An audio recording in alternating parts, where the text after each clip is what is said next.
Hello dear students, कैसे हैं आप सभी। आई होप आप लोग बहुत ही अच्छे होंगे। तो आज हम लोग देखेंगे जो 2021 का क्वेश्चन पेपर था, उसमें हमने जो शॉर्ट आंसर आते हैं और 15 नंबर के जो क्वेश्चन आते हैं उनको हम लोग देख चुके थे। और आज बारी है लॉन्ग टाइप क्वेश्चन की, जो कि 10-10 नंबर का होता है। इसमें 6 क्वेश्चन दिया गया है, जिसमें से कि आपको 4 क्वेश्चन करने होते हैं। तो फर्स्ट क्वेश्चन है कि गर्भावस्था को परिभाषित कीजिए और गर्भावस्था के प्रथम ट्राइमेस्टर के चिन्ह और लक्षण को बताइए। तो देखिए, सबसे पहले प्रेगनेंसी क्या होती है उसको हम लोग जान लेते हैं कि लेबर क्या होता है। Just 1 second. हाँ, तो वीडियो को स्टार्ट करने से पहले बता दूं आप लोगों को, अगर आपने चैनल को सब्सक्राइब नहीं किया है तो सबसे पहले सब्सक्राइब कर दीजिए और बेल आइकन को प्रेस कर दीजिए, जिससे आने वाले नोटिफिकेशन आपको मिलते रहें। हाँ, फर्स्ट क्वेश्चन है गर्भावस्था को परिभाषित कीजिए। अच्छा देखिए, जो गर्भावस्था होता है, क्या एक ऐसी प्रक्रिया होती है जिसमें कि क्या होता है कि जब फर्टिलाइजेशन होने के बाद माता की यूट्रस में जो कॉन्सेप्शन का प्रोडक्ट रहता है, फर्टिलाइजेशन होने के बाद जैसे कि एग और स्पर्म जब मिलते हैं तो फर्टिलाइजेशन होता है, उसके बाद जो प्रोडक्ट बनता है वो माता के यूट्रस में जाकर रह जाता है और अगले 9 महीने तक क्या होता है कि वहीं पे वो डेवलप करता है। फिर उसके बाद 9 मंथ के बाद प्रेगनेंसी के थ्रू, लेबर के थ्रू वो बाहर आता है। तो इसी अवस्था को, इस 9 महीने की अवस्था को ही हम क्या कहते हैं, प्रेगनेंसी के नाम से जानते हैं। इसमें हम फर्स्ट ट्राइमेस्टर के साइन और चिन्ह लिखिए।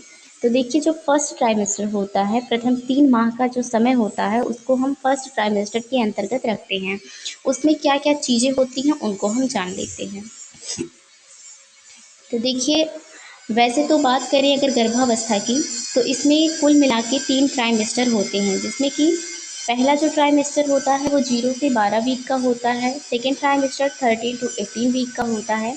और जो थर्ड ट्राइमेस्टर होता है वो 29 से 40 वीक का होता है। लेकिन हमें पढ़ना है फर्स्ट ट्राइमेस्टर के बारे में। तो इसके जो साइन एंड सिम्टम्स हैं, सबसे पहले जो सब्जेक्टिव साइन आता है उसमें एमनोरिया की कंडीशन देखी जाती है, जिसमें कि मासिक चक्र की अनुपस्थिति। गर्भवती महिला में मासिक चक्र जो होता है वो संपूर्ण प्रेगनेंसी के दौरान अनुपस्थित रहता है। तो इसको हम एक वैसा साइन नहीं कह सकते हैं कि पॉसिबल साइन, क्योंकि बहुत सारे कंडीशन ऐसे भी होते हैं जब ये अब्सेंट रहता है। कुछ कुछ कारण और होते हैं, कभी कभी कोई बीमारी हो जाती है, तो इसको हम पॉसिबल साइन के अंतर्गत नहीं रखते हैं। नेक्स्ट क्या है कि फर्स्ट ट्राइमेस्टर के दौरान मॉर्निंग सिकनेस भी होता है। मॉर्निंग सिकनेस मतलब क्या होता है कि प्रेग्नेंट वुमेन में सुबह के समय नोजिया या वोमिटिंग होती है। तो इसके उपचार के लिए जब महिला सुबह उठती है तो उसको बिस्तर से उठने के पहले ही उसको कुछ ना कुछ भोजन या फिर चाय, ब्रेड कुछ दे देना चाहिए, जिसकी वजह से मॉर्निंग सिकनेस नहीं होता है। मॉर्निंग सिकनेस जो होता है वो एचसीजी हार्मोन्स के लेवल की वजह से, जो लेवल होता है एचसीजी हार्मोन का, फर्स्ट ट्राइमेस्टर में बहुत ज़्यादा बढ़ जाता है, जिसकी वजह से मॉर्निंग सिकनेस होता है। और फर्स्ट ट्राइमेस्टर की लास्ट तक ही ये जो एबनॉर्मलिटी होती है ये ख़त्म हो जाती है। ब्रेस्ट डिस्कम्फर्ट, तो इस सेकेंड कंडीशन ये देखी जाती है। तो इसमें ब्रेस्ट के साइज में वृद्धि के साथ साथ टेंडरनेस मौजूद हो जाता है, मतलब टाइटली हो जाता है। ब्रेस्ट जो होता है वो थोड़ा ग्रो होने लगता है, थोड़ा बड़ा होने लगता है और उसमें टेंडर भी आ जाते हैं। ईजली फैटिगो, तो प्रेगनेंसी के दौरान क्या होता है कि महिला में बार बार थकान होने की शिकायत भी रहती है। महिला जो होती है फर्स्ट ट्राइमेस्टर के दौरान बहुत ज़्यादा थकान महसूस करती है।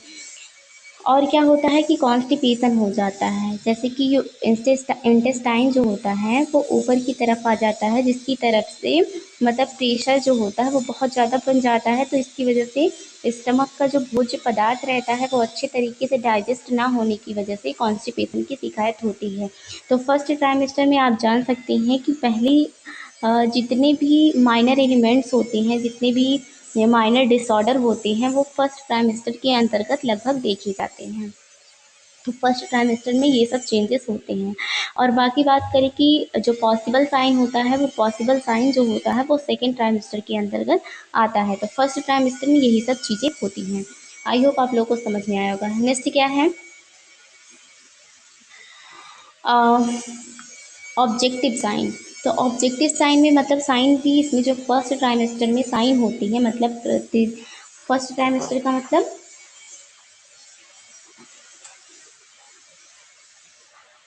गर्भावस्था के प्रथम ट्राइमेस्टर, मतलब जो प्रथम त्रैमासिक होते हैं ऐसे कुछ। तो इसमें क्या होता है कि ऑब्जेक्टिव साइन और एक सब्जेक्टिव साइन होते हैं। इसको आपको ऐसे याद करना है, एक सब्जेक्टिव साइन होते हैं और एक ऑब्जेक्टिव साइन होते हैं। तो सब्जेक्टिव साइन में आपने देखा कि क्या क्या चीज़ें होती हैं।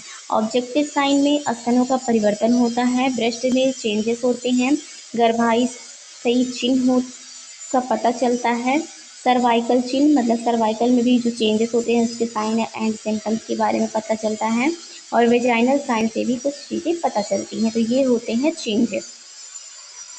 नेक्स्ट क्वेश्चन क्या है? नेक्स्ट क्वेश्चन है कि प्री एक्लेम्सिया को परिभाषित कीजिए। प्री एक्लेम्सिया के चिन्ह क्या है, प्री एक्लेम्सिया के नर्सिंग मैनेजमेंट के बारे में भी बताना है। तो देखिए ये जो मैं बता रही हूँ ना, ये क्वेश्चन बहुत ज़्यादा इंपॉर्टेंट है और ये आपकी परीक्षाओं में ज़रूर पूछे जाते हैं, क्योंकि लगभग जितने भी क्वेश्चन होते हैं सब मॉडल पेपर से ही आते हैं।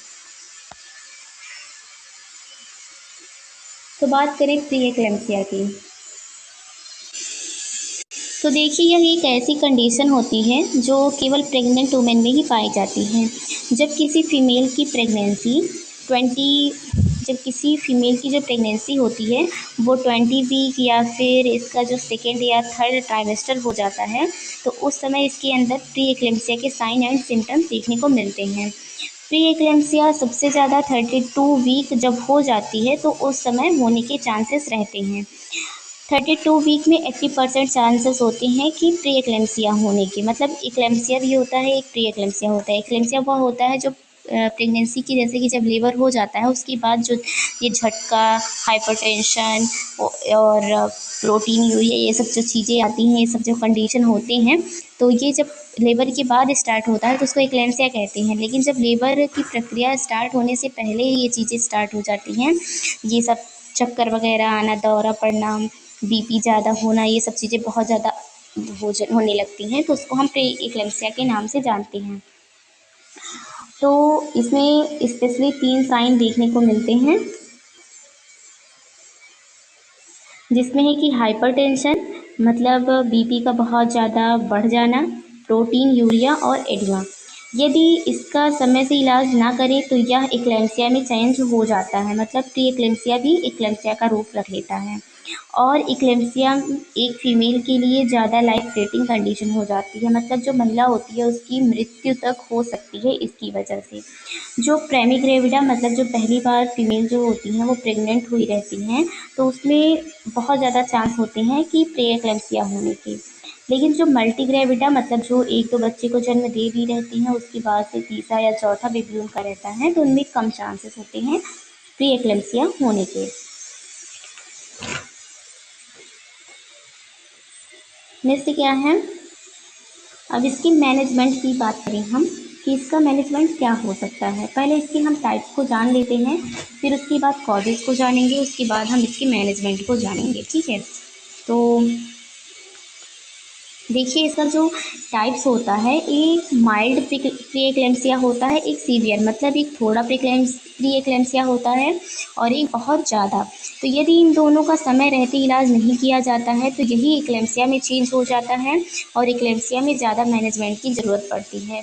तो इसमें क्या होता है, जो माइल्ड एक्लेम्सिया होता है मतलब प्री एक्लेम्सिया होता है, उसमें हाइपरटेंशन मतलब बीपी जो रहता है 140 mm ऑफ Hg से 160 mm ऑफ Hg रहता है। वैसे सामान्यतः देखें तो जो बीपी रहता है वो 20 to 80 रहता है, मतलब 120 से 80 तक रहता है, 120/80 रहता है। लेकिन इसमें क्या होता है 140 या 160 से ऊपर हो जाता है, तो इसी वजह से इस प्री एक्लेम्सिया की कंडीशन बन जाती है। प्रोटीन यूरिया जो होता है 0.5 mg या 1 mg प्रति लीटर से ज़्यादा हो जाता है, और शुरुआती स्टेज में देखा जाता है कि फेस पर हल्का स्वेलिंग मतलब सूजन रहता है, एडमा रहता है, लेकिन बाद में पूरी बॉडी पर हो जाता है प्री एक्लेम्सिया की कंडीशन में। इसके कॉजेज़ क्या होते हैं, मतलब कारण क्या होते हैं, तो यह एक हार्मोन है, हार्मोन्स के चेंजेस की वजह से भी ये चीज़ें होती हैं, या फिर हम कह सकते हैं कि जो स्मूथ मसल्स होती हैं वो ईजिली कॉन्ट्रैक्शन एंड रिलैक्सन का काम करती हैं, जिसकी वजह से ऐसी सब कंडीशन देखी जाती है। देखिए, जो प्रोस्टाग्लैंडिन की मात्रा कम हो जाती है, जो प्रोस्टाग्लैंडिन है यह एक हार्मोन होता है जो ब्लड वेसल को कंट्रोल करके रखता है, जिसकी वजह से जो स्मूथ मसल्स होती हैं वो ईजिली कॉन्ट्रैक्शन एंड रिलैक्सन का काम कर सकें। तो जो प्रोस्टाग्लैंडिन की मात्रा जब कम हो जाती है, जिसकी वजह से थ्रोम्बोक्सिन का लेवल बढ़ जाएगा, जिससे हाइपरटेंशन हो जाता है। देखिए, जो प्रोस्टाग्लैंडिन है एक हार्मोन्स होता है, इसकी मात्रा जब कम हो जाती है तो थ्रोम्बोक्सिन का लेवल ज़्यादा हो जाता है, जिसकी वजह से हाइपरटेंशन होता है। और इसके रिस्क फैक्टर की बात करें तो जो 35 साल से ज़्यादा या फिर 18 साल से कम एज की जो फीमेल होती हैं, अगर वो प्रेगनेंसी कंसीव करती हैं तो उनमें ये सब चीज़ें ज़्यादा देखने को मिलती है। प्रीमी ग्रेविडा हमने आपको बताया ही, या फिर हाइडेट्री फ्रॉम मोल की कंडीशन पहले हुई हो, या फिर डायबिटीज़ हो, या फिर पॉलीहाइड्रोमिनाज जैसे कि 1000 ml से ज़्यादा जब हो जाता है एमनियोटिक फ्लूइड, तो उसमें भी कंडीशन देखी जाती है। तो ये सब कंडीशन होती हैं जिसकी वजह से क्या होता है कि प्रीक्लेम्सिया होता है। और इसकी मैनेजमेंट की बात करें तो जनरल मैनेजमेंट जो होता है, यदि 20 वीक के पहले वुमन का बीपी बढ़ा हो तो उसे प्री एक्लेम्सिया में नहीं रखते हैं। यदि माइल्ड हो तो 2 बार विजिट करते हैं और विजिट के दौरान वाइटल और रेस्ट करने की सलाह देते हैं, मतलब वाइटल साइन लेते हैं और जो फीमेल होती है उसको ये एडवाइस देते हैं कि आपको रेस्ट करना है। फैटी फूड अवॉइड, जैसे कि जो फैटी फूड होते हैं जिसमें जो ऑयली फूड होते हैं उनको खाने से कहते हैं कि बचें, वो हेल्दी फूड खाएं। और हाइपरटेंसिव ड्रग, जो हाइपरटेंसिव ड्रग लेने के लिए बोलते हैं, लेबेटालॉल ड्रग, ये सब जो ड्रग होती हैं, मेथाइल डोपा और नेफेड्राइफिंग, ये सब ड्रग्स को देते हैं, उन्हें महिला को इस सब को ड्रग देते हैं। और जैसे कि डेरिवेटिव ड्रग, जैसे कि प्रोवाइड मेडिकेशन देते हैं, मतलब दवाइयाँ देते हैं, और सेडेटिव ड्रग देते हैं। फीमेल वेट चेक करेंगे कि हाँ नॉर्मल है कि नहीं, अगर बहुत ज़्यादा हो रहा है तो उसको भी कंट्रोल करने के लिए बोलते हैं। और ऑब्स्टेट्रल मैनेजमेंट की दृष्टि से देखें तो पहले देखते हैं कि प्रेगनेंसी कितने दिन की है, अगर उसकी सीवियरिटी देखते हैं कि बहुत ज़्यादा कंडीशन सीवियर तो नहीं है, और जो हम पहले मेडिकेशन देते हैं उसका कितना रिस्पॉन्स हुआ है, कितनी अच्छे तरीके से ये काम कर रही है, अगर अच्छे से काम नहीं कर रही है तो उस दवा को भी बदलते हैं। इन्हीं सब बातों का ध्यान देकर हम क्या करते हैं कि मैनेजमेंट करते हैं। तो ये हो गया। नेक्स्ट क्वेश्चन क्या था कि गर्भावस्था के दौरान आयरन की कमी से होने वाले एनीमिया के कारण एवं लक्षण तथा उसकी मैनेजमेंट के बारे में बताइए। तो मतलब आयरन की कमी से जो एनीमिया होता है उसके बारे में आपको बताना है। एनीमिया भी बहुत टाइप से होते हैं, अभी मैं आपको आगे चल के बताती हूँ। तो देखिए, सबसे पहले आपको हेडिंग डालना है एनीमिया ड्यूरिंग प्रेगनेंसी। तो आपको लिखना है कि भारत जैसे विकासशील देश में गर्भावस्था के दौरान एनीमिया एक मेजर हेल्थ प्रॉब्लम है, मतलब बहुत बड़ा प्रॉब्लम है एनीमिया से मृत्यु होने का। हमारे देश में लगभग 2/3 गर्भवती महिलाएं जो होती हैं वो एनीमिया का शिकार हो जाती हैं। इसके अलावा एनीमिया गर्भावस्था के दौरान उत्पन्न होने वाले सबसे कॉमन हिमेटोलॉजिकल विकार भी है। एनीमिया गर्भावस्था के दौरान होने वाली कुल मैटरनल डेथ, मतलब जितनी भी डेथ होती हैं उसमें से लगभग 20% डेथ के लिए प्रत्यक्ष या अप्रत्यक्ष रूप से जिम्मेदार होता है। जो 20% डेथ होती है, मृत्यु होती है, उसमें से 20% जो मृत्यु होती है वो किसकी वजह से होती है? एनीमिया की वजह से ही होती है। WHO के अनुसार बात करें तो जब गर्भावस्था के दौरान महिला में हीमोग्लोबिन 11 ग्राम प्रति DL से कम हो जाता है, यह स्थिति गर्भावस्था के दौरान एनीमिया कहलाता है। मतलब अगर 11 ग्राम प्रति डेसीलीटर से कम हो जाता है ब्लड में हीमोग्लोबिन की मात्रा, तो उसको हम एनीमिया के नाम से जानते हैं। भारत में गर्भावस्था के दौरान हीमोग्लोबिन का स्तर 10 ग्राम प्रति DL से कम होने पर ही इस स्थिति को एनीमिया में रखा जाता है। देखिए, जो WHO के अनुसार है वो 11 ग्राम है, लेकिन जो भारत में है तो 10 ग्राम प्रति DL से अगर कम हो जाता है तो उसको हम एनीमिया के दृष्टि में रखेंगे। अच्छा, एनीमिया का जो क्लासिफिकेशन है उसको भी जान लेते हैं। तो एनीमिया काफ़ी टाइप से होते हैं, जैसे कि एक पैथोलॉजिकल एनीमिया होता है और दूसरा फिजियोलॉजिकल एनीमिया होता है। तो जो पैथोलॉजिकल एनीमिया होता है इसमें जैसे कि न्यूट्रिशन की डिफिशियंसी से, मतलब पोषक पदार्थों की कमी की वजह से जो एनीमिया होता है, इसी में आता है कि आयरन की कमी से एनीमिया, विटामिन B12 की कमी की वजह से एनीमिया, फॉलिक एसिड की कमी की वजह से एनीमिया। तो पैथोलॉजिकल में ये सब आते हैं।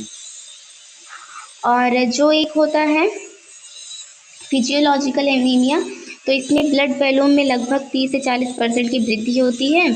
और क्या होता है कि प्लाज्मा वॉल्यूम में 40 से 50% की वृद्धि, तथा आरबीसी में 20 से 25%, तथा हीमोग्लोबिन जो होता है वो 18 से 20% की वृद्धि गर्भावस्था के दौरान होती है। और हीमोग्लोबिन और आरबीसी को भी ब्लड वॉल्यूम और जो प्लेसेंटा वॉल्यूम में जितना भी बढ़ना चाहिए, तो इसका इफ़ेक्ट ये होता है कि फिजियोलॉजिकल एनीमिया हो जाता है, मतलब इसमें जो चीज़ें होती हैं बहुत ज़्यादा बढ़ जाती हैं, इसकी वजह से ये होता है। लेकिन जो इसने पूछा है हमारे क्वेश्चन में, तो आयरन की कमी की वजह से जो एनीमिया होता है उसके बारे में पूछा है। तो हम आयरन की कमी की वजह से जो एनीमिया होता है उसके बारे में बात करते हैं। तो देखिए, अगर आयरन की कमी से होता है, तो यदि आयरन की कमी से होता है तो टैबलेट विटामिन B12 लेते हैं। फॉलिक एसिड इनकी कमी से भी होता है ये एनीमिया, आयरन की कमी से। यदि इन्फेक्शन है तो एंटीबायोटिक देंगे। और आयरन की कमी की वजह से होने पर आयरन से प्रतिपूर्ति जितनी भी दवाएं होती हैं उनको देंगे, और आयरन की टैबलेट देंगे, और इन सब चीज़ों को देंगे। मतलब आयरन से रिलेटेड जितनी भी चीज़ें हैं, आयरन सुक्रोज भी चढ़ाया जाता है, उस सबको भी अगर नीड हो तो चढ़ाएंगे। तो ये सब होता है कि आयरन की कमी की वजह से अगर हो रहा है तो ये सब चीज़ें देंगे। तो HB लेवल कम होने पर अस्पताल में एडमिट कर देंगे। अगर बहुत ज़्यादा प्रॉब्लम कंडीशन में है तो क्या करेंगे कि हॉस्पिटल में एडमिट कर देंगे। आयरन युक्त खाद्य पदार्थ जैसे हरी पत्तेदार सब्जियां, इन सबको देंगे। तो आयरन की कमी की वजह से यही सब होता है, और यही सब प्रोवाइड करेंगे। तो इसमें यही सब लिख देंगे, ठीक है। आयरन थेरेपी अगर हो सके तो देंगे, जैसे कि ओरल थेरेपी डिलीवरी हो जाने के 100 दिन के बाद देना चाहिए। और दूध या चाय कॉफ़ी के साथ नहीं दिया जाता है ये आयरन। और इंजेक्शन भी आयरन थेरेपी का देंगे, जैसे जब महिला ओरल थेरेपी को नहीं ले पाती है तो उसके दौरान क्या करते हैं कि हम इंजेक्शन के थ्रू आयरन देते हैं। ब्लड ट्रांसफ्यूज करवाएंगे, अगर नीड है तो ब्लड को ट्रांसफ्यूज करवाएंगे। तो ये सब चीज़ें होती हैं आयरन की थेरेपी में, आयरन की कमी से होने में। फैमिली प्लानिंग, तो ये नेक्स्ट क्वेश्चन है फैमिली प्लानिंग। अब इसको हम नेक्स्ट वीडियो में देखते हैं, क्योंकि काफ़ी लंबा हो जाएगा। और 3 क्वेश्चन हो गया है, बचे हैं 3 क्वेश्चन, जिसमें से कि आपको लिखने तो रहते हैं 4 ही क्वेश्चन, लेकिन फिर भी मैं बता दे रही हूँ, शायद कौन सा क्वेश्चन आ जाए इसका कुछ पता नहीं रहता। तो आई होप आप लोग को वीडियो पसंद आया होगा, अच्छा लगा तो लाइक करें, और नए हैं चैनल पर तो प्लीज़ चैनल को सब्सक्राइब करें। Thanks for watching the video.